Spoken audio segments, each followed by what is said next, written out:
नमस्कार दोस्तों, मैं राहुल यादव आरबीएस महाविद्यालय के ऑनलाइन प्लेटफॉर्म पे आप सबका स्वागत करता हूं।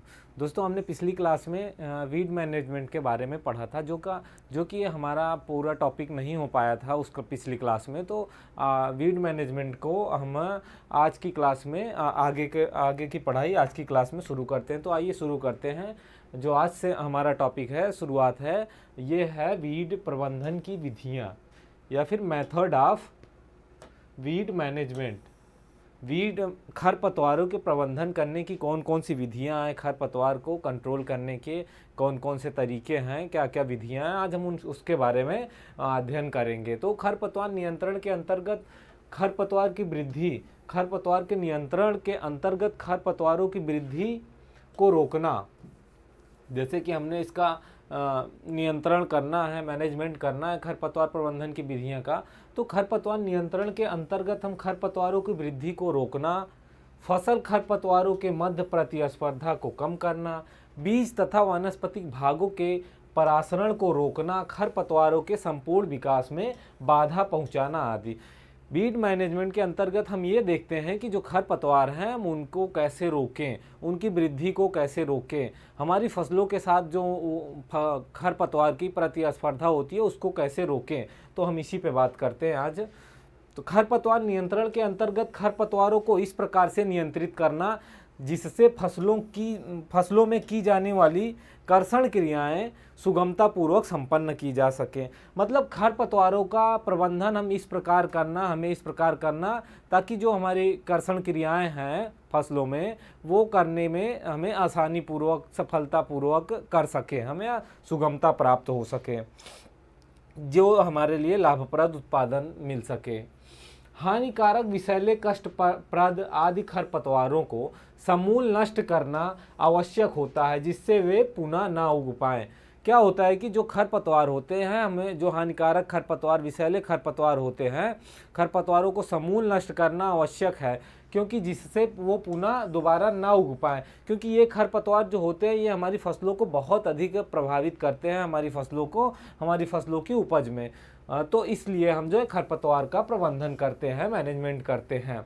आगे हम देखते हैं निरोधात्मकता उपाय की कौन कौन से उपाय हैं खरपतवार को नियंत्रित करने के लिए। तो जो पहला हमारा टर्म है, टॉपिक है इसमें कि निरोधात्मक उपाय, खरपतवारों के पौधों को किसी नए क्षेत्र में उगने से रोकने। जैसे कि हम किसी नए क्षेत्रों में, कहीं जहाँ पे खरपतवार की कोई भी प्रजाति नहीं है, उस पे हम खेती करना शुरू कर रहे हैं, तो खरपतवारों को किसी नए क्षेत्र में उगने के लिए, किसी नए क्षेत्र में उगने से रोकने के लिए या पहुंचने के लिए, उगने से पहले उनको पहुंचने से पूर्व रोकना ही निरोधात्मकता उपाय कहलाता है। क्या कहलाता है? निरोधात्मकता उपाय।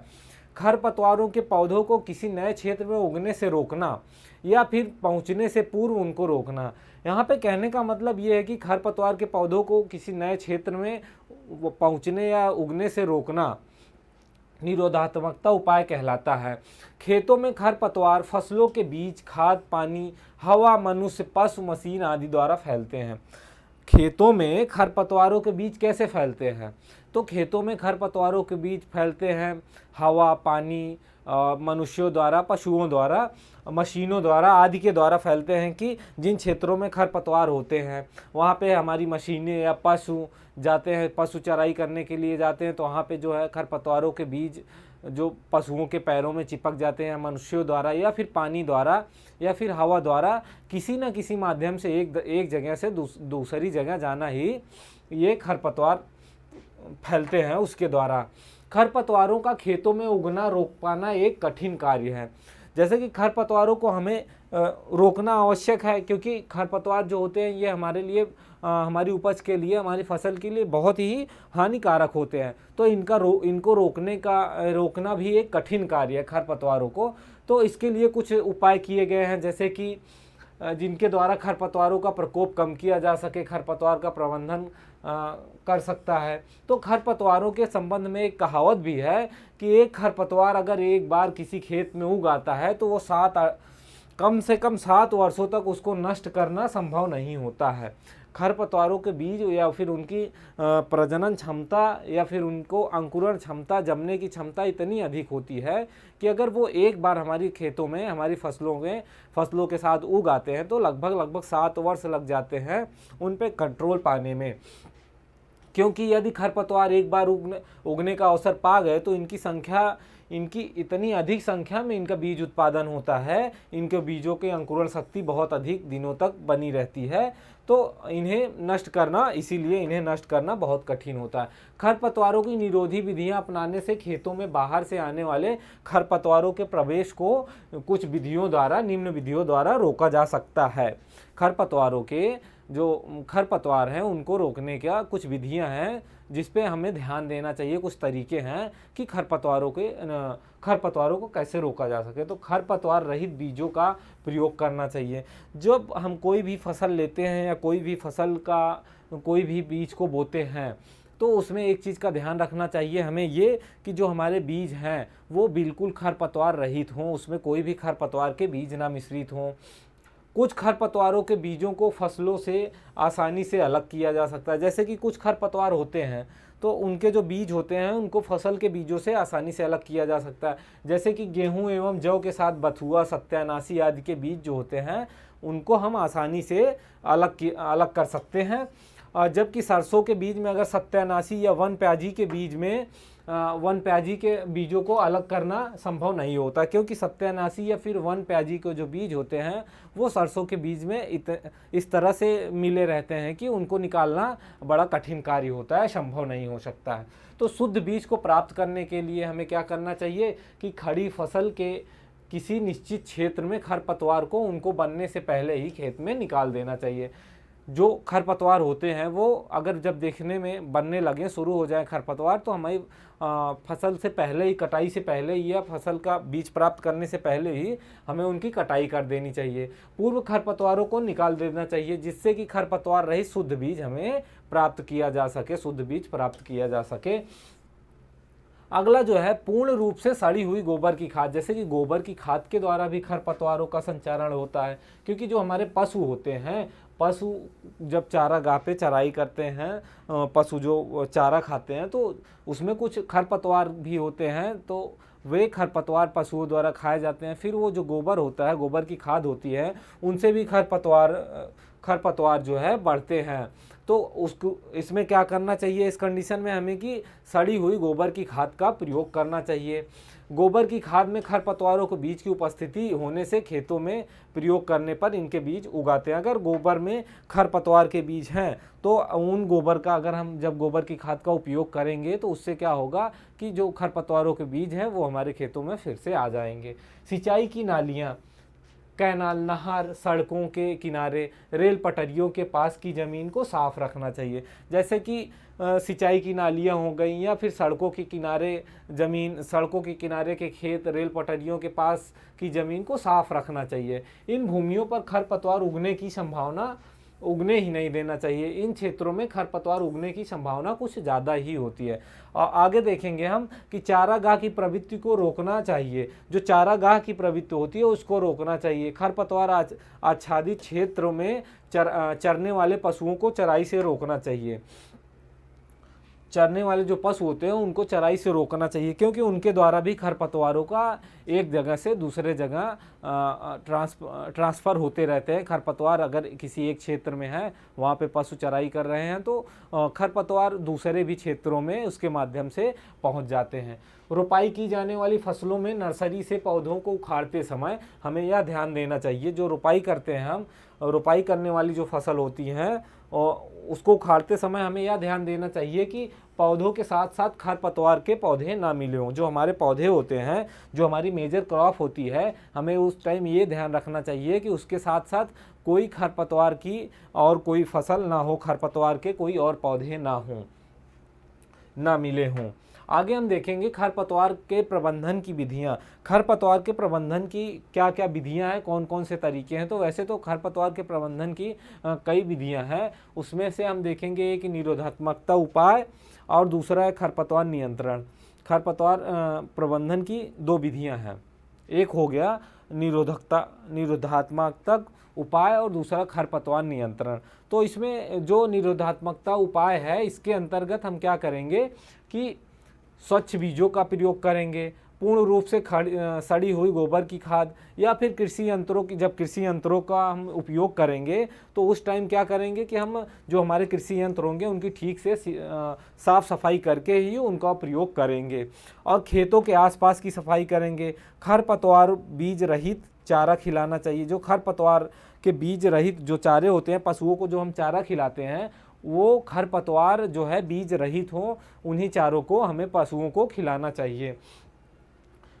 आगे हम देखेंगे खरपतवार का नियंत्रण, कौन कौन सी विधियां हैं जिसके द्वारा हम खरपतवार का नियंत्रण कर सकते हैं। तो कुछ कृषि विधियां हो गई, जैसे कि गर्मियों में प्रति खेत रखना। इसके कृषि विधियां मतलब यहाँ पे कहने का मतलब ये है, गर्मियों में प्रति खेत रखना। तो गर्मियों में जब फसल कटाई के बाद हमारे खेत खाली हो जाते हैं, हमारी फसलें कट जाती हैं, तो उस टाइम क्या होता है कि हमें अपने जो खेत होते हैं, प्रति खेत होते हैं, उनकी जुताई करके रखना चाहिए। उनकी जुताई कर देनी चाहिए मिट्टी पलट हल से, ताकि जो हमारे मिट्टी में खरपतवार या फिर कोई जीवाणु, कीड़े मकोड़े रहें, वो मिट्टी पलट हल से हमें जुताई कर देनी चाहिए। तो वो क्या होता है कि मिट्टी का निचला हिस्सा जो है ऊपरी सतह पे आ जाता है, जिसके सूर्य के प्रकाश द्वारा ये खरपतवार के जो बीज होते हैं वो नष्ट हो जाते हैं। ग्रीष्मकालीन जुताई करनी चाहिए और फसल की किस्म और फसल चक्र का उपयोग करना चाहिए। अगली जो विधि है यांत्रिक विधि। यांत्रिक विधि के अंतर्गत हम देखते हैं कि यांत्रिक विधि के द्वारा हम खरपतवारों का नियंत्रण। तो यांत्रिक विधि में हम देखते हैं कि खरपतवारों का हम हाथों द्वारा खरपतवारों को हाथों से उखाड़ते हैं, या फिर निराई गुड़ाई करते हैं, या फिर या तो गुड़ाई करते हैं या तो फिर निराई करते हैं, या फिर हम खरपतवार उन क्षेत्रों में जहाँ पे खरपतवार हैं वहाँ पे उसको जला देते हैं। क्या करते हैं? खरपतवारों को जलाना। अगली जो विधि है जैविक विधि है। जैविक विधि में हम ध्यान देते हैं, जैविक विधि के जो कारक होते हैं वो हैं परजीवी हैं, कीट मकोड़े हैं, जीवाणु हैं, फसल चक्र, जैविक शाकनाशी, इन सब का प्रयोग करना चाहिए खरपतवार नियंत्रण में। अगला जो पार्ट है वो है रासायनिक विधियाँ। तो रासायनिक विधि के द्वारा भी हम खरपतवारों का नियंत्रण कर सकते हैं। रासायनिक विधि द्वारा जैसे कि हम रसायनों का उपयोग करके खरपतवारों का नियंत्रण कर सकते हैं। तो आइए देखते हैं कृषि कर्षण विधियों द्वारा खरपतवार नियंत्रण या cultural method of weed control. तो cultural method of weed control में हम देखेंगे कि किस प्रकार से हम खरपतवार का कल्चरल मेथड से खरपतवार पर नियंत्रण करते हैं। तो खेत की तैयारी, फील्ड प्रिपरेशन, पहला जो टर्म है इसमें फील्ड प्रिपरेशन। तो फील्ड प्रिपरेशन या खेत की तैयारी हम किस तरीके से करेंगे कि खरपतवारों से हमें बचा जा सके। तो गर्मियों में गहरी जुताई से खरपतवार के बल्ब और राइजोम ऊपर आ जाते हैं। जैसा कि हमने अभी बात करी थी कि जब खेत की तैयारी कर रहे हैं या फिर गर्मियों के मौसम में हमें क्या करना चाहिए, खेतों को मिट्टी पलट हल से जुताई कर देनी चाहिए। उससे क्या होता है, जब मिट्टी पलट हल से गहरी जुताई करेंगे तो खरपतवारों की जो वाल्व होती हैं, उनकी जो जड़ें होती है, गांठें होती हैं, या फिर राइजोम होते हैं जो ऊपर आ जाते हैं, और गर्मियों के मौसम में खड़ी धूप में ये मर जाते हैं। ये प्रचलित विधि 2 से 3 बार जुताई करते हैं, किससे? हैरो से करना चाहिए। धान की निचली भूमियों में पलेवा से सारे खरपतवार मिट्टी में दबकर सड़ जाते हैं। क्या होता है कि जिन क्षेत्रों में पानी होता है तो हम पलेवा करके वहाँ पे मिट्टी में खरपतवारों को सड़ा देते हैं, तो इससे इस प्रक्रिया द्वारा भी खरपतवार नष्ट हो जाते हैं। बुआई के बाद शास्त्र क्रियाएं जैसे कि मिट्टी चढ़ाना, उर्वरक का प्रयोग के समय जो है खरपतवारों की पौधे मिट्टी में दब जाते हैं, तो इससे भी खरपतवारों की संख्या कम हो जाती है। तो खेत की तैयारी के समय इन तरीकों द्वारा हम खरपतवारों का नियंत्रण कर सकते हैं। अगला जो है प्लांटिंग मेथड या बुआई विधि। बुआई विधि के द्वारा हम खरपतवारों का कैसे नियंत्रण करते हैं, हम इस पे चर्चा करते हैं। तो बुआई के समय फसल के बीज के साथ खरपतवार के बीज नहीं होने चाहिए। हमें सबसे पहले ये ध्यान देना चाहिए कि अगर हम फसल की बुआई कर रहे हैं तो उस टाइम जो हम अपना बीज डाल रहे हैं, जो कोई भी फसल का जो बीज है उसकी बुआई कर रहे हैं, तो उसमें कोई भी खरपतवार के बीज नहीं होना चाहिए। हमें ये ध्यान रखना चाहिए। मृदा के प्रकार के अनुसार वर्षा के 1 से 3 दिन बाद या फिर सिंचाई के बाद ही बुआई की जाती है। बीज को मृदा में बोने से पहले बीज जो मृदा में पहले से उपस्थित होते हैं उनसे खरपतवार 2-3 दिन बाद ही उगने लगते हैं।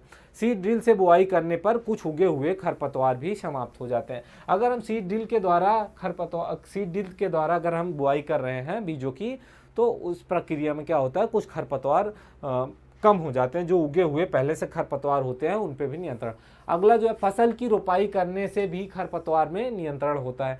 जैसे कि हम किसी फसल की बुआई कर रहे हैं तो उसके द्वारा भी किसी भी फसल की रोपाई कर रहे हैं, तो जब रोपाई करते हैं फसल की, तो उसके द्वारा भी हम खरपतवारों का नियंत्रण करते हैं। क्योंकि खरपतवार रोपाई के समय खरपतवार रहित खेत की तैयारी भी नियंत्रण में सहायक होती है। क्या कि जब रोपाई के समय खरपतवार रहित जो खेत होते हैं उनमें खरपतवारों में उनका नियंत्रण करने में भी सहायक होता है। धान की सीधी बुआई में रोपाई की अपेक्षा अधिक खरपतवार होते हैं। अगर हम धान की सीधी बुआई करें तो उस प्रक्रिया में या फिर उस कंडीशन में क्या होगा कि अधिक खरपतवारों की मात्रा बहुत अधिक होगी। अगर रोपाई विधि के द्वारा जो है हम अपने धान की रोपाई करेंगे तो इस प्रक्रिया में या फिर इस कंडीशन में क्या होगा कि खरपतवार बहुत कम होंगे। बुआई की अपेक्षा खरपतवारों की काफ़ी कम संख्या होगी। आगे जो है, सिलेक्शन ऑफ क्रॉप यानी फसलों का चुनाव। हमें फसलों के चुनाव पर भी विशेष ध्यान देना चाहिए। किसी विशेष क्षेत्र में उगने वाले खरपतवारों के नियंत्रण के लिए उपयुक्त फसलों का चयन करना चाहिए। जैसे कि ऐसी फसलों का चुनाव करना चाहिए जो खरपतवारों से प्रतिस्पर्धा करने में पूर्ण रूप से सक्षम हो। इस प्रकार प्रतियोगी फसलों में कुछ गुण होने चाहिए, निम्न गुण होने चाहिए, जो खरपतवारों के पौधों से या खरपतवारों से कंपटीशन यानी प्रतिस्पर्धा कर सके।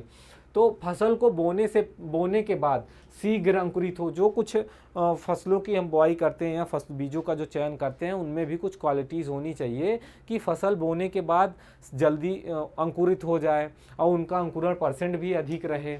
कम समय में शीघ्र बढ़ने वाली है, कम टाइम में तेज़ी से बढ़ने वाले वानस्पतिक वृद्धि होनी चाहिए। क्या होता है कि कम टाइम में उनकी वृद्धि हो और तेज़ी से बढ़ें और तेज़ी से उनकी वानस्पतिक वृद्धि हो, जिससे खरपतवार उनसे प्रतिस्पर्धा न कर पाए और ये शीघ्र ही बड़े होकर खरपतवारों को दबा दें। खरपतवारों को दबाने की क्षमता होनी चाहिए। फसलों को जड़ तंत्र अधिक विकसित होने से अधिक गहराई में पोषक तत्वों का ग्रहण करने की क्षमता होनी चाहिए। हमें उस बीज का चुनाव करना चाहिए जिनके जड़ तंत्र, जो जड़ें होती हैं, उनकी जड़ें फसलों में ज़मीन में गहराई तक जाएं और फिर गहराई से पोषक तत्वों को ग्रहण करने की क्षमता होनी चाहिए। उनमें क्या पोषक तत्वों की क्षमता गहराई से ग्रहण करने की होनी चाहिए पौधों की। प्रत्येक कटाई के पश्चात, जितनी भी कटाइयाँ हो रही, हर कटाई के बाद, प्रत्येक कटाई के पश्चात शीघ्र बढ़ने से अधिक वानस्पतिक वृद्धि होनी चाहिए। क्या कि हर कटाई के बाद जो है तेजी से वानस्पतिक वृद्धि होनी चाहिए। कम उर्वरा शक्ति की भूमियों में भी अच्छी वृद्धि कर सके। ऐसे बीज का चुनाव करना चाहिए कि वो कम उर्वरा शक्ति होने पर भी उनकी क्षमता अधिक हो सके, वृद्धि क्षमता अधिक होनी चाहिए। पोषक तत्वों तथा जल मांग की आवश्यकता कम होनी चाहिए। ऐसे फसलों के ऐसे बीज का चुनाव करना चाहिए जिनकी जल मांग की आवश्यकता कम हो, पोषक तत्वों की कम आवश्यकता हो, विषम परिस्थितियों को सहने की क्षमता भी उसमें हो। फसल अल्पकालिक हो, यानी कि फसल जो है कम समय में पककर तैयार हो। फसल कीटों तथा बीमारियों के प्रकोप से प्रभावित नहीं हो। अगर इस कंडीशन में जो हमारी फसल है उस फसल में कीट या बीमारी लग भी रहे तो उसका बहुत अधिक प्रभाव ना हो। फसल जो मृदा में हानिकारक प्रभाव ना छोड़ती हो, ऐसी फसल का चुनाव करना चाहिए कि जो मृदा में, हमारी मिट्टी में, हमारी खेती योग्य भूमि में ऐसा कोई हानिकारक प्रभाव ना छोड़े। फसल की पत्तियां अधिक हों तथा पत्तियों में रंध्रकूपों की संख्या भी अधिक हो। फसल की प्रजातियों का चयन, सिलेक्शन ऑफ क्रॉप वैरायटी। क्या फसल की प्रजातियों का चयन, तो हम फसल की प्रजातियों का चयन करेंगे कि लंबी और अधिक पत्ती वाली पुरानी प्रजातियों की अपेक्षा छोटी और खड़ी पत्ती वाली प्रजातियों में नीचे तक प्रकाश का प्रवेश अधिक होता है। कि जब अगर हम चुनाव करेंगे प्रजातियों का चुनाव करेंगे फसल की प्रजातियों का, तो उसमें हम देखेंगे कि जो हमारी फसल है, फसल की लंबी और अधिक पत्ती वाली पुरानी प्रजातियों की अपेक्षा छोटी और खड़ी पत्तियों वाली प्रजातियों का चयन करना चाहिए जिससे प्रकाश जो है ज़मीन तक सीधा नीचे तक पहुंच सके। खरपतवार बौनी अथवा छोटी प्रजातियों में लंबे समय तक जमे रहते हैं, जिससे खरपतवारों की अपेक्षा खरपतवारों की अधिक वृद्धि होती है, किंतु इसके लिए कम उपज की बड़ी प्रजातियों को बोना लाभप्रद नहीं होगा। जैसे कि गेहूं की पुरानी प्रजातियों में उपज कम होती है। वहीं आगे हम देखेंगे फर्टिलाइजर एप्लीकेशन, उर्वरकों का प्रयोग, कि उर्वरकों के प्रयोग द्वारा कैसे खरपतवारों पर नियंत्रण पाया जा सकता है। उर्वरकों, तो पौधों में उर्वरकों का प्रयोग यानी प्रत्युत्तर रिस्पांस असमान होता है। जैसे कि फसलों में ज्वार, मक्का, बाजरा और धान को नाइट्रोजन का प्रयोग करने पर तेजी से वृद्धि होती है और ये मृदा में शीघ्र ही आच्छादित कर लेती हैं। जैसे मोथा, दूब आदि पर नाइट्रोजन का प्रभाव उतना नहीं पड़ता है और ये दब जाती हैं। यदि खरपतवार भी उक्त फसलों की भांति नाइट्रोजन का प्रत्युत्तर देने में सक्षम हो तो यह विधि सफल नहीं होगी कि उर्वरकों के प्रयोग द्वारा उर्वरकों का जो पौधों में उर्वरकों का प्रत्युत्तर या फिर रिस्पांस जो होता है वो असमान होता है। जैसे कि कुछ फसलें हैं मक्का, बाजरा, धान, इनमें नाइट्रोजन का प्रयोग करने से क्या होता है कि फसलों की वृद्धि तेज़ी से बढ़ती है, लेकिन हमारे जो फसलें हैं उनमें जो खरपतवार होते हैं जैसे मोथा हो गया, दूब हो गया, ये सब जो है दब जाती हैं बहुत तेज़ी से, इनका वानस्पतिक वृद्धि नहीं होता है। यांत्रिक विधियों की बात करें तो यांत्रिक विधियों द्वारा खरपतवार का नियंत्रण, तो mechanical method of wheat control, यांत्रिक विधियों द्वारा जैसे कि हाथ से निराई, गुड़ाई या फिर यांत्रिक या पशुओं का प्रयोग करके खरपतवारों को उखाड़ना अथवा उखाड़ के नष्ट किया जा सकता है। हाथ के द्वारा निराई गुड़ाई से या फिर यांत्रिक या पशुओं का प्रयोग करके खरपतवारों को उखाड़कर नष्ट किया जा सकता है, उससे यांत्रिक विधि कहते हैं। इसके सबके सम्मिलित प्रयोग से खरपतवारों का हम नियंत्रण कर सकते हैं इन सबके प्रयोगों द्वारा। जैसे कि हाथ से निराई यानी हैंड होइंग, तो खरपतवारों को उखाड़ना अथवा खुरपी आदि के माध्यम से खोदना निराई कहलाता है। जैसे कि हमारे खेतों में खरपतवार उगाते हैं तो हम उसको हाथों द्वारा निराई करते हैं, तो इस प्रक्रिया में खरपतवार को उखाड़ना या फिर खुरपी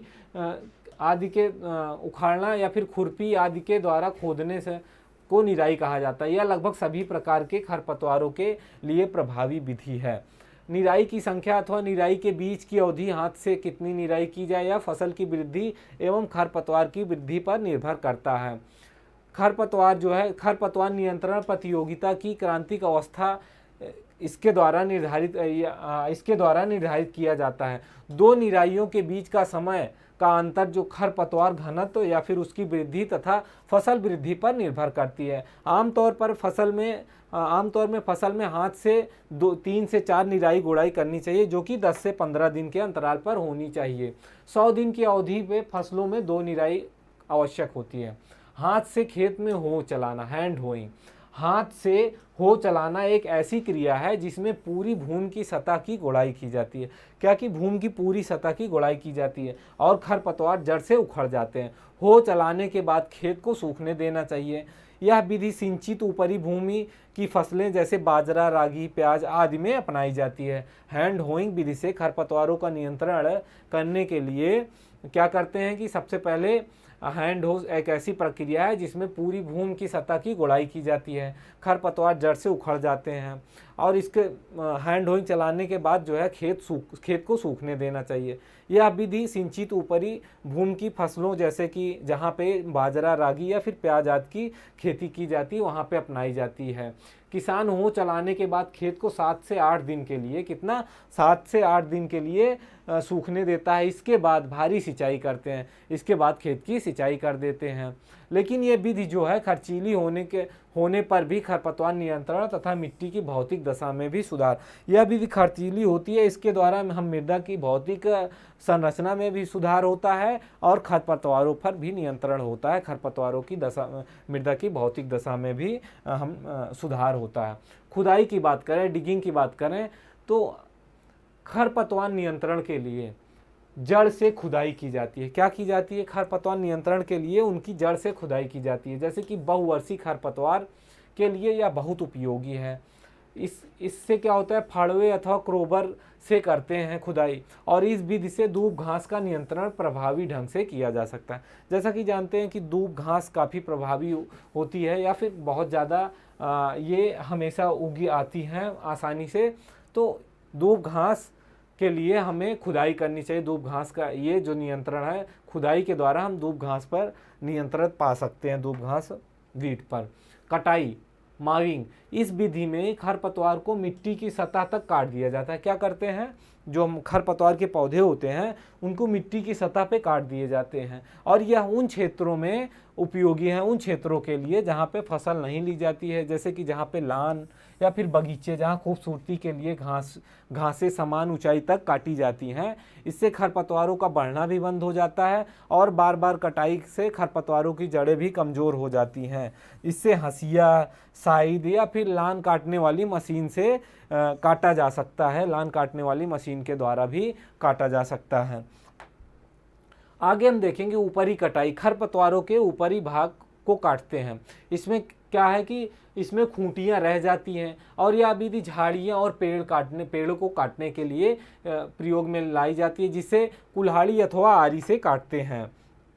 क्या करते हैं, कुल्हाड़ी अथवा आरी से काटते हैं। तो आज हमने पढ़ा खरपतवार के नियंत्रण की विधियां, कि खरपतवार को कैसे नियंत्रित किया जा सकता है। खरपतवार को नियंत्रित करने की कौन कौन सी विधियां हैं, रासायनिक विधि और उसके बाद कृत्रिम विधि या फिर हाथ के द्वारा खरपतवारों का नियंत्रण। तो हमारा आज का जो टॉपिक है यहीं पे समाप्त होता है।